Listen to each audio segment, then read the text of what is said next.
Hello বন্ধুরা, আজ আমরা যাব ঘুরতে কেদারনাথ মন্দিরে। প্রথমে ভেবেছিলাম আমাদের দুর্গাপুরে আরেকটা নতুন মন্দির হয়েছে যেটা ব্লু কালারের, চারিদিকে জল, ওই মন্দিরটাতে ঘুরতে যাব।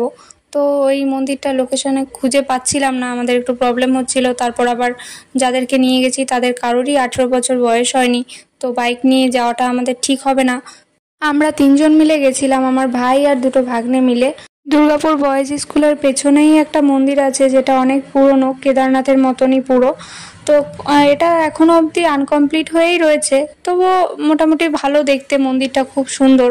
তো এখানে বসে আমরা সবাই রেডি সেডি হচ্ছিলাম আর হাসাহাসি করছিলাম কিছুক্ষণ, নিয়ে তারপরে মন্দিরের সামনেটা গেলাম।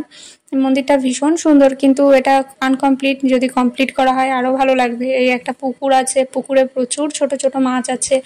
মাছগুলো কি মাছ আমি ঠিক নাম বলতে পারবো না, কারণ সেইভাবে আমি কোনো মাছ চিনি না। তো এখানে আমার ভাগ্নে প্রণাম করছে আর পাশে দাঁড়িয়েছে আমার ভাই, আর আরেকটা ভাগ্নে পাশে চলে গেল। তো আমি একবার মন্দিরের মধ্যে ঢুকলাম প্রণাম করার জন্য, ঢুকে প্রণাম করে বেরিয়ে এলাম। এটা হচ্ছে নন্দী, আর এটা কচ্ছপ, আমি জানি না একে কি বলে। এই যে শিবলিঙ্গটা আছে, আর এখানে এই যে মাছগুলো খেলছে, দেখো ছোট ছোট, দেখা যাচ্ছে না ঠিক করে।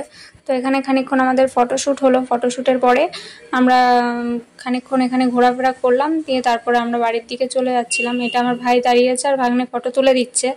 এখানে ও দেখিয়ে দিয়ে গেছিলো যে কিভাবে ওকে ফটোটা তুলে দিতে হবে। আর এই আরেকজন দেখো গরুর গুঁতো খাচ্ছে।